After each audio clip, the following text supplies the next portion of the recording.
Welcome to the Project Management Prepcast, helping you prepare for the PMP exam. Here's your instructor, Cornelius Fichtner. Welcome back. This is part 2 of the interpersonal skills of the project manager. In part 1, we looked at skills 1 to 6 from Appendix X3 of the PMBOK guide, and now we're moving on to skills 7 to 12, and then we review 9 more skills at the end of the lesson. Let's get going with an overview of skills 7 to 12. Skill number 7 is political awareness. It involves understanding the organizational politics that exist on your projects. You and your project are products of the environment in which you operate. There is no avoiding the politics that surround it and its success. Having the awareness, but more importantly, having the skill to navigate the politics is a power skill to possess. Cultural awareness involves understanding the norms, expectations, diversity, and style of all the stakeholders. This is especially more prevalent as projects become more international and expansive and inclusive. Negotiation is a strategy that you can use to confer with parties of shared or opposing interest with a view towards compromising or reaching an agreement. This is a key interpersonal skill that you must possess and, if practiced well, increases the probability of your project's success. Trust building, then, involves cooperating with, sharing information with, and solving problems with the help of the project team and other stakeholders. By building trust, you will establish positive relationships with stakeholders and increase engagement and collaboration. And finally, conflict management. This refers to developing the skills and experience necessary to effectively identify your own personal conflict management style and adapt it to each specific situation to reach a positive solution to the situation that is creating the conflict. So now that you've seen the complete list of these 12 interpersonal skills of a project manager, you can tell that they are less tangible and also less trainable. Often the only way to gain these is not in a classroom setting. Yes, you can discuss them, you can look at the theories, you can look at models, you can do some role-playing, but really what you need is to experience them. Nevertheless, allow me to try my best and convey interpersonal skills 7 to 12, the details, to you here. Political and cultural awareness is next on our list of project managers' interpersonal skills. We'll look at a few organizational politics and why they happen. We'll look at cultural differences as well as the various degrees of cultural awareness that you can have. But let's kick this off with a thought, with a quote from Bhagwan Sri Rajneesh, an Indian spiritual leader, and he said that the world is not a problem. The problem is our unawareness. And when you speak with many of the great thinkers in regard to culture, then they say that if you are not aware of the cultural differences, then you will never understand them. So the first step to ensuring that culture is not a problem on your project is simple. Be aware of the fact that the people on your project, the team members, the stakeholders, that they have different cultures. They come from different perspectives. That is the first step, and you've probably already completed 50% of the journey. Organizational politics is a topic that covers hours and hours of discussion. So we boiled it down to a single slide here for you. Let's just take a look at where organizational politics often come from, the reasons behind them, because oftentimes these organizational politics, they are self-serving and manipulative because of team members who want to promote their own interests. You want to achieve your personal agenda, and some reasons for this are simply that you have a struggle for resources within an organization. Resources are invariably limited.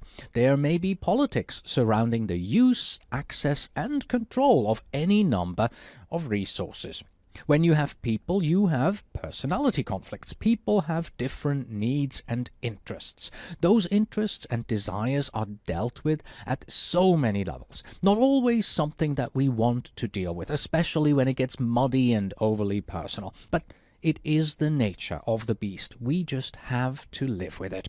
Of course, dealing with people within and without our project, there may be competition for power and leadership within the organization, within the project. It's always a good material for organizational politics, always a good source where this can stem from. How much of this politicking is going on depends heavily on your organization and its competitive structure. There may be tactical influences to attain power that are rearing its ugly head. This concept is very close to the previous one, but a slightly different angle. Here it's more how people play the chess figures of the political game that is going on. And then there's building of personal stature and status that will always lead to organizational politics. And let's not forget, lastly here, that information is power. Organizational politics are always influenced by how access to information is controlled, monitored, and shared within an organization and also within your project. Cultural awareness is becoming increasingly important as the world becomes more and more integrated and interconnected.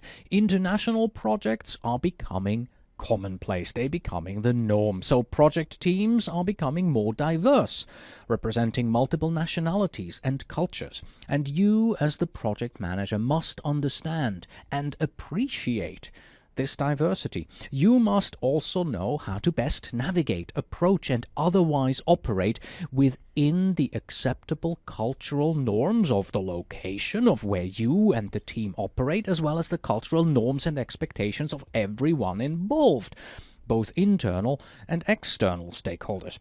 And when it comes to cultural differences, it is generally understood that what is considered an appropriate behavior in one culture is frequently an inappropriate behavior in another. As a small example, in one of the presentations that we had here on the Prepcast, there was an image, and one of our team members suddenly said, "You know, in Brazil, the gesture that this person makes here is actually quite a rude gesture." Well, it didn't mean this to all of us, me being from Europe, the others being from the United States and from an Arabian country. We didn't see it that way, but we were culturally sensitive and we changed that particular image just because one of our team members knew, well, not really an appropriate picture, even though it's probably just in Brazil, but we didn't want to offend our Brazilian students by showing them that rude gesture. Anyway, misunderstandings primarily arise when I use meanings to make sense of your reality. For instance, if you are an Italian, you will probably perceive Americans as people who always work and always talk about business over lunch and drink their coffee on the run, maybe even in the street or driving a car instead of enjoying it in a ristorante or cafe. Does it mean that Italians are lazy and Americans are hyperactive? No, not at all. It means that people give certain activities a different value according to certain cultures. In Italy, relationships are highly valued. Pauses for coffee have social interactions built into them. But in the US, time is money. Coffee is consumed on the go, or pauses for coffee are good times to work out business deals. There are several degrees or levels of cultural awareness that reflect how people grow to perceive cultural differences. First of all, my way is the only way. At this first level, people are aware of their way of doing things, and their way is the only way. At this stage, they ignore the impact of cultural differences. This is called the parochial stage. Then, I know their way, but my way is definitely better. At this second level, people are aware of other ways of doing things, but still consider their way as the best one. In this stage, cultural differences are perceived as a source of problems, and people tend to ignore them or reduce their significance. This is also called the ethnocentric stage. Then there is my way and your way. At this level, people are aware of their own way of doing things and others' ways of doing things, and they choose the best way according to the situation. At this stage, people realize that cultural differences can lead both to problems and benefits, and are willing to use cultural diversity to create new solutions and alternatives. This is known as the synergistic stage. And lastly, our way. This fourth and final stage brings people from different cultural backgrounds together for the creation of a culture of shared meanings. People dialogue repeatedly with others, creating new meanings, new rules to meet the needs of a particular situation. This is known as the participatory third culture stage. The next interpersonal and soft skill for the project manager we want to look at is negotiation. Let's also kick this off with a quote, but not just with one quote, but let's go with two. The first one is from John F. Kennedy, and he says, "Let us never negotiate out of fear, but let us never fear to negotiate." And the second quote comes from Karl Albrecht. He is the founder of the German supermarket chain Aldi, and he says, "Start out with an ideal and end up with a deal." Here is a 6-step process for negotiation. It uses certain skills and behaviors that you need as a project manager to properly negotiate. It doesn't work all the time. For instance, it won't work when you're buying a car, but on our projects, this is very much applicable. So, first of all, step 1 in negotiation is to listen effectively. You want to really understand what the problem is all about and what your counterpart is saying. And thereby you can analyze the situation and really understand the depth and breadth of what is currently going on. Then you move forward with brainstorming ideas for the solution. Once you have these ideas for a solution, you pick the solution together with the people with whom you are negotiating. At the same time, be aware of BATNA, which stands for Best Alternative to Negotiated Agreement. So you always want to think of which of these other things could be a better or best alternative to what we have negotiated here. And then you can try this particular solution that you have agreed upon. And if that didn't work, and that's why I said you can't really do this when you're buying a car, well, you start again if needed. On a project, it is often possible to decide on a particular way of how we're going to do things. If you find, well, it isn't working, then you may have chosen the wrong solution. And that's where BATNA comes in, because that's the best alternative. You may have negotiated for the wrong solution, so it's possible to start again. Not always, of course, but you can possibly move on to that BATNA and take the second best solution and move forward with trying that. Project managers are responsible for establishing and nurturing the most productive project team environment possible. In other words, we are responsible to build trust on our teams. In order to do that, we must build cooperations across the project team and other key stakeholders. This also requires that we have an effective issues and problem resolution process that offers long-term solutions. Trust building is nearly impossible without genuine positive relationships with various stakeholders. Building trust gets people engaged, it gets them caring, and it gets them connected. With more trust and open and honest communication, people are more receptive to ideas, changes in direction. And additionally, you as a project manager must also be receptive to these new ideas, innovations, or technologies. That also means you are not just looking out for your own interests or isolated projects' interests. Interests of all must be considered and appreciated. That may mean looking beyond your immediate project needs, which is best done via empathy, or otherwise known as putting yourself in someone else's shoes. How trust is built on your projects is highly dependent on the environment the project is in, the stakeholders that are involved, your personal style, and many other factors. Conflict on our projects is inevitable. It's going to happen, and you know it. How you deal with it is an important skill that takes development and experience. And from the point of view of conflict, it can be bad or negative. And this is how most of us really think about when it comes to conflict. But conflict can also be good and positive, as in bringing out new or differing ideas or perspectives. Maybe the conflict gets us over groupthink, when everyone thinks the same way and doesn't challenge that kind of thinking. Maybe because I am a tough project leader and I don't like it when people think different than I do. Well, a conflict in that sense can be good and positive and bring out these new ideas. Either way, conflict is best managed actively. We go into much greater detail in the Project Human Resources lessons on how to manage conflict, so we won't review the conflict management approaches and styles right now. I do, however, want to leave you with another pointer. It all starts with trust and understanding, and that trust building that we just covered has roots in how conflict is managed. The last interpersonal skill we want to discuss here is coaching.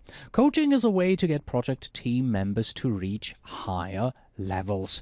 This may be done to increase their competencies, either by developing the current skills or learning and building up new skills, or it could mean increasing performance, either enhance the good and the positive behaviors, actions and attitudes, or addressing poor situations where negative attitudes or actions are occurring, possibly turning those can't-dos into can-dos.